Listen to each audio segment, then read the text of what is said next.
नमस्कार, मी भीमराव कराडे पाटील, BKP 24 मराठीमध्ये आपलं सर्वांचं स्वागत। आज नवीन दिवस, नवीन विषय, नवीन दिवसाची नवीन अशी चर्चा। आज चर्चा घेऊन आलोय म्हणजे बघा मित्रांनो, पुण्यातला म्हणजे 277 दिवसापूर्वी पुण्याचा भाई गजानन मारणे यांना मकोका कायद्याअंतर्गत अटक करण्यात आली होती। आणि ही अटक का केली होती की एक IT इंजिनियर याला मारहाण झाली होती आणि तो मोहोळ समर्थक होता किंवा इतर अजून रस्त्यावरची मारामारी झालेली होती आणि ते चंद्रकांत दादा पाटील आणि मोहोळ म्हणजे जे आमचे मुरली अण्णा मोहोळ मंत्री आहेत आता केंद्रामध्ये, ह्या दोघांच्या वर्चस्ववादाच्या लढाईतून म्हणजे काहीसं असं बोललं जात होते की हा जो ज्यांना मारहाण झाली हे भारतीय जनता पक्षाचे कार्यकर्ते आहेत। आणि आता हा जो जामीन झालेला आहे निवडणुकीच्या काळावर झाले ना, आता पुणे महानगरपालिकेची निवडणूक आहे बघा। हे जेवढे गुन्हेगार असतात त्या सगळ्या गुन्हेगारांना विधानसभा निवडणुकीच्या आधी, लोकसभा निवडणुकीच्या अगोदर जामीन मिळतो। तसंच महानगरपालिका, नगरपालिका, नगरपंचायता, जिल्हा परिषदा, जिल्हा पंचायता ह्यांच्या निवडणुकीच्या अगोदर जामीन मिळत असतो, कारण की त्याच्या माध्यमातून त्यांचा फायदा करून घ्यायचा असतो आणि फायदा संपला की पुन्हा त्यांना जेलमध्ये टाकायचं असतं। म्हणजे बघा, लोकसभेला सगळ्यांचं जामीन मंजूर झाला आणि पुन्हा त्यांना जेलमध्ये टाकलं गेलं, तर हे कसं काय राजकारणी कसा फायदा करून घेऊ शकतात वगैरे काय, तर त्याच विषयाची आज चर्चा घेऊन आलोय। आपण सर्वांनी माझा चॅनल सबस्क्राईब करावा, हा व्हिडिओ संपूर्ण पाहावा म्हणजे आपल्या लक्षात येते की नेमकं प्रकरण काय आहे आणि आवडला तर नक्की तो पुढे आपण शेअर केला पाहिजे।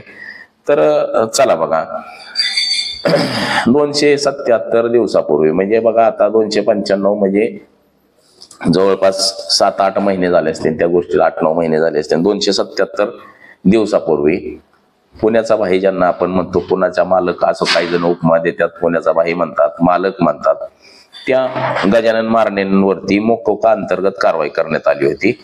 आणि ही कारवाई का करण्यात आली होती तर गजानन मारणे यांच्या काही सहकाऱ्यांनी पुण्यातल्या एका IT इंजिनियरला मारहाण करण्यात आली होती। तसंच जे मुरली अण्णा मोहोळ आहेत यांच्या जवळचे म्हणजे भारतीय जनता पक्षामध्ये काम करणारे एका तरुणाला गुन्हेगारांनी मारहाण केली असं आशयाचे आपण व्हिडिओ पाहिले, बातम्या पाहिल्या, त्याच्या वल्गना पाहिल्या। आता पुण्यामध्ये नेमकं दोन राजकारण्यांमध्ये वाद नेहमी असतो आणि ती वर्चस्ववादाची लढाई। जे आमचे चंद्रकांत दादा पाटील कोल्हापूरचे पुण्यामध्ये येऊन खासदार झालेत आता आणि कोथरूड त्या मतदारसंघातून ते निवडून येतात, आमदार आहेत, आता मंत्री आहेत। पाठीमागच्या काळामध्ये त्यांच्यावरती सातत्यानं आरोप होत होता की निलेश गायवळ गँग, त्यांचा जे भाऊ आहे सचिन गायवळ यांना पासपोर्ट काढण्यासाठी मदत केली योगेश कदमानी, चंद्रकांत दादांनी, किंवा जे सगळे गुन्हेगार आहेत बाहेर देशामध्ये जाणारे किंवा काय, ह्या सगळ्यांना चंद्रकांत दादा पाटील मदत करतायत किंवा त्यांचे सहाय्यक जे आहेत त्यांच्या ऑफिसमध्ये काम करणारे लोक हे मदत करत असतात असे आरोप झाले होते। हे आरोप सुद्धा आपण पाहिले होते की कशा पद्धतीने आरोप केले गेले, काय झालं। त्यानंतर बघा, पुण्यातले जेवढे काही गुन्हेगार होते म्हणजे त्यांना जी 2024 ची लोकसभा इलेक्शन झाली त्याच्या अगोदर सगळ्यांवरती मकोक्या अंतर्गत कारवाई झालेली होती, आतमध्ये होते। 2024च्या निवडणुकीच्या आधी सगळे जेवढे काही टॉपचे गुन्हेगार आहेत पुण्यामध्ये साधारण 12 गँग ह्या मोठ्या मानल्या जातात आणि छोट्या मोठ्या फार 100-150 वरती गँग आहेत। म्हणजे चिंगळ्या गँग, कोणाचं 100 रुपये बळकव, कोणाचा 1000 रुपये बळकव, कोणाला हाण, कोणाला मार, कोणाकडं चहा दिला नाही म्हणून त्याला मारहाण करायची, कोणी वडापाव फुकट नाही दिला म्हणून मारहाण करायची। त्याच्यापेक्षा थोड्या टॉपच्या गँग आहेत त्या आणि काय त्याच्यापेक्षा हाय लेवलच्या, म्हणजे एक 12 गँग मोठ्या मानल्या जातात पुणे शहरामध्ये। तर ह्या आमचे नवीन पोलीस आयुक्त जे अमितेश कुमार आहेत हे आल्यानंतर सगळ्यांना बोलवून दम दिला होता, तंबी दिली होती सगळ्यांना आणि सगळ्यांना सांगितलं होतं जर काय केलं तर तुम्हाला सोडणार नाही। हे कधी सांगितलं? निवडणुका झाल्यानंतर, म्हणजे 2024च्या निवडणुकाच्या टायमाला ह्या सगळ्यांचा जामीन मंजूर केला, निवडणुकीमध्ये फायदा करून घेतला लोकसभा विधानसभा। त्यानंतर एका एकावर मोका दाखल केला, म्हणजे जसं की हडपसर मध्ये टिपू पठाणांची गँग आहे तर त्या गँगवरती मकोका दाखल केला, त्यातल्या एका जणाचा एन्काउंटर केला, ते शाहरुख म्हणून आहे त्याचा। आणि त्यानंतर साहजिकच पुन्हा त्याच्या अगोदरच गजानन मारणेंवर सुद्धा मकोक्या अंतर्गत कारवाई करण्यात आली, त्यांच्या सहकाऱ्यांवर देखील कारवाई करण्यात आली। तर ही कारवाई का केली की एक IT इंजिनियर आहे पुण्यातला.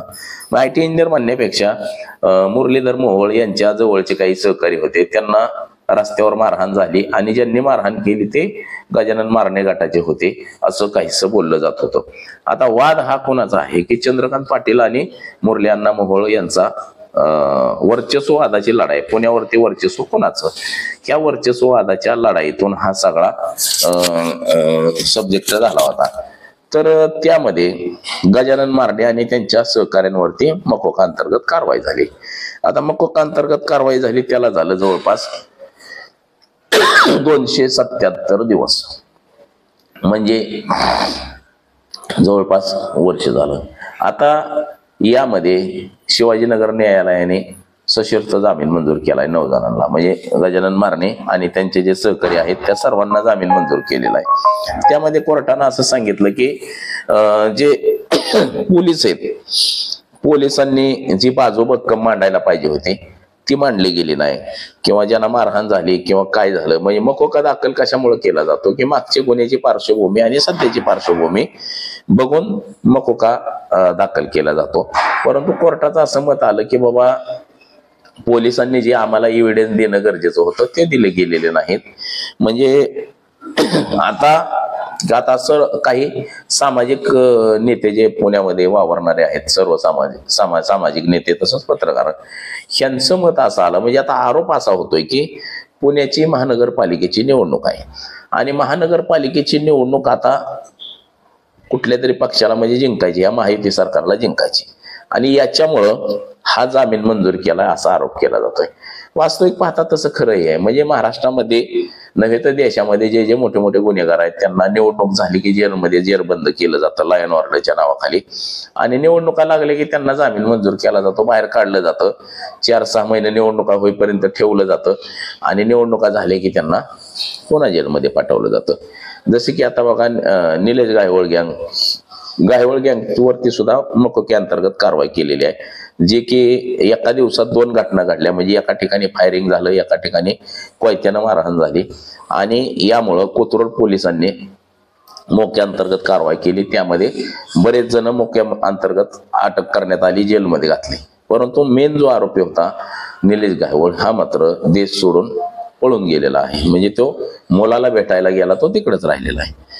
तर आता ह्या सगळ्या ज्या घटना असतात हे निवडणूक आणि निवडणुकीनंतरचा, म्हणजे राजकारणी लोक सोयीस्करपणे ह्या सगळ्या गुन्हेगारांचा निवडणुकीसाठी वापर करून घेतात, आणि निवडणुका झाल्या की त्यांना पुन्हा जेलमध्ये कुठलं ना कुठलं काहीतरी कारण काढायचं, लॉ अँड ऑर्डरच्या नावाखाली पुन्हा जेलमध्ये त्यांना पाठवायचं. असं काहीसं चित्र सध्याचं महाराष्ट्रामधलं आणि देशामधलं सुद्धा असंच आहे. तर याचा अर्थ असाच आहे की आता पुणे महानगरपालिकेच्या निवडणुका लागलेल्या आहेत, आणि या निवडणुका लागलेल्या आहेत आणि या निवडणुकांमध्ये या गुन्हेगारांचा फायदा करून घ्यायचा म्हणूनच गजानन मारणे यांना जामीन मंजूर झालेला आहे. असं अनेक जणांना जामीन मंजूर होईल, म्हणजे ज्यांच्यावरती मोक्या अंतर्गत कारवाई केलेली आहे या सर्वांना जामीन मंजूर केला जाईल आणि त्यांना निवडणुकीमध्ये सोडलं जाईल आणि निवडणुकीमध्ये त्यांचा फायदा करून घेतला जाईल, आणि निवडणुका जर संपल्या की पुन्हा त्यांना काय काळ जेलमध्ये बंद केलं जाईल. असंच काहीच सध्याचं विदारक चित्र हे राजकारणामध्ये आपल्याला दिसतं. म्हणजे राजकारण किती खालच्या थराला गेलेलं आहे हे या गोष्टींमधून दिसतं. अनेक गोष्टी आपल्या समोर येतात की गुन्हेगार हा गुन्हेगारच असतो, तो कुठल्या जातीचा धर्माचा नसतो, परंतु राजकारणी लोक सोयीस्करपणे त्या माणसाचा वापर करून घेतात. आणि हे आपण चित्रपटांमधून सुद्धा अनेक वेळा पाहिलेलं असतंय की कशा पद्धतीनं गुन्हेगारांचा वापर करून घ्यायचा, वापर संपला की त्याला कसं जेलमध्ये टाकायचं किंवा त्याचा खून घडवून आणायचा किंवा काय करायचं. म्हणजे राजकारणी हा सगळ्यात मोठा गुंड आहे आणि गुंडच सगळे राजकारणामध्ये आलेले आहेत. त्याच्यामुळे आता गुन्हेगार राहिलेलेच नाहीत, ते सगळे राजकारणात यायला लागलेले आहेत. आणि हे छोटे हे जे आहेत हे फक्त तेवढ्यापुरते तयार करायचे, लोकांवरती दहशत निर्माण करायला आणि त्यांचा फायदा सोयीस्करपणे करून घ्यायचा. असंच काहीसं चित्र सध्याच तरी आपल्याला महाराष्ट्रामध्ये दिसते. तर बघा, आज एवढंच. माझा सहकारी कॅमेरामन अनिकेत सह मी भीमराव कडाळे पाटील, BKP 24 मराठी, इंदापूर, पुणे.